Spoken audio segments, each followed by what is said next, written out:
In the early days of water supply in Puerto Rico, access to drinking water was a privilege reserved for the elite. During the colonial period, only wealthy or influential families could have direct connections from the aqueduct to their homes, while most of the population, especially the working classes, peasants, and enslaved or low-income free people, depended on fetching water from the river or shared wells, which were often contaminated. Water was considered a symbol of social status. Having a private connection represented economic power and prestige.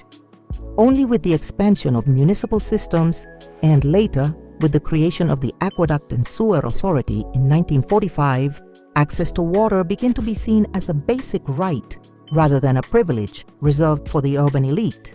The first potable water system in Puerto Rico was installed in San Juan between 1847 and 1853 under Spanish colonial rule. The project, known as the Old Rio Piedras Aqueduct, was designed by engineer Juan Manuel Lomber y del Toro and financed by the Captaincy General of Puerto Rico during the reign of Isabella II. Its purpose was to bring clean water from the Rio Piedras to the walled city, which had previously relied on contaminated wells and cisterns. The aqueduct, built of stone and brick, featured channels, filters, and reservoirs that distributed water by gravity to public fountains and government buildings. It was a public project, not a private one, and it marked the beginning of the island's clean water supply system. In 1862, Mayagüez built its own aqueduct to supply the local population, using nearby rivers such as the Yaguez, Guanajibo, and Añasco, which were essential for agriculture and trade. This project emerged in a period of urban modernization following disasters such as the Great Fire of Mayagüez in 1841, which revealed the need for a reliable water supply to fight fires and improve public hygiene. It also reflected a shift in focus toward providing essential services to the people rather than only to the elite. The Ponce Aqueduct, begun in 1876 and completed in 1880, was also designed by Spanish engineers and financed by the Ponce municipal government, with support from the colonial administration. It drew water from the Rio Portugues and carried it through canals, reservoirs, and iron pipes, distributing it to public fountains and some private homes.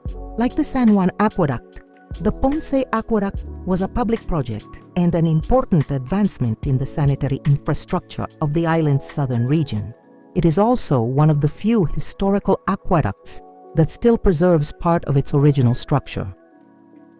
During the 1880s and 1890s, the Rio Piedras Aqueduct was expanded to meet the growing demand for water in San Juan.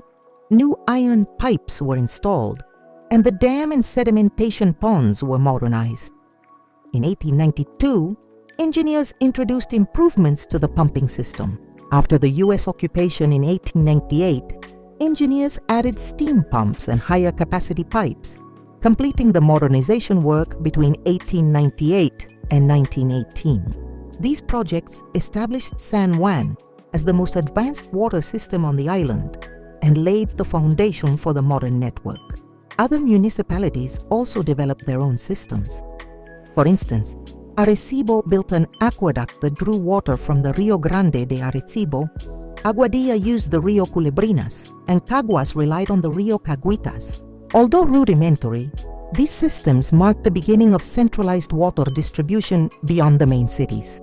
In 1926, the Puerto Rico Hydraulic Resources Utilization Agency, PRFSU, was established to manage drinking water, irrigation, and hydroelectric power. Then, in 1941, it was replaced by the Puerto Rico Water Resources Authority, AFF, which took control of both water and electricity systems.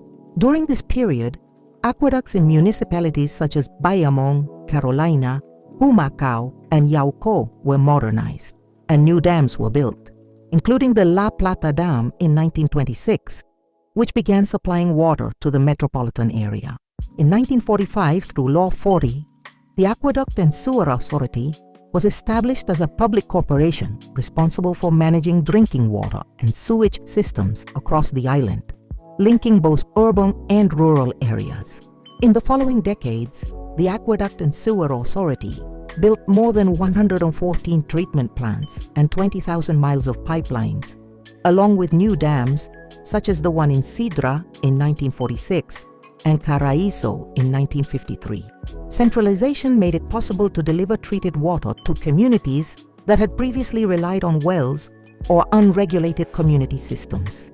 The main driving force behind these investments, under Spanish, US, and later local governance, was the control of epidemics and the pursuit of social and economic stability. Diseases such as cholera, typhoid fever, and dysentery affected all social classes and brought commerce and urban life to a halt.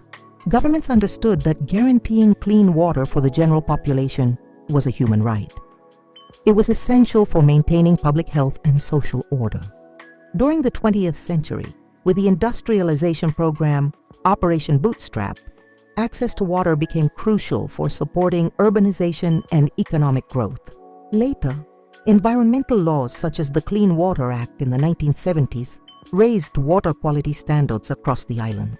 The governments that have administered the island of Puerto Rico have shown a strong commitment to providing clean drinking water, achieving remarkable coverage from the elite pioneer aqueducts of the 19th century to today's PRASA system. Puerto Rico's aqueduct system relies on an extensive network of pipes and electric pumps that push water up to the island's mountainous areas, where there are no aquifers or sufficient natural water sources.